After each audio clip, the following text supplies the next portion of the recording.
Your vehicle's seats are equipped with head restraints and/or headrests that may help provide protection against injury in certain accidents. Head restraints and/or headrests may be integrated, adjustable or non-adjustable. Adjustable head restraints and/or headrests have multiple notches along the stalks to lock them in a desired adjustment position. Non-adjustable head restraints and/or headrests have a single locking notch to secure them to the seat frame.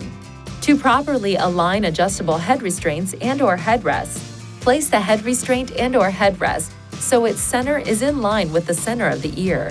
If your ear position is still higher than the recommended alignment, place the head restraint and/or headrest at the highest position.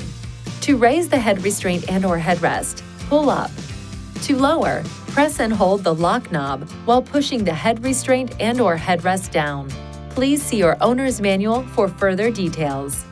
If the head restraint and/or headrest has been removed, ensure that it is reinstalled and locked in place before riding in that designated seating position. Please see your owner's manual for important safety information, system limitations, and additional operating and feature information.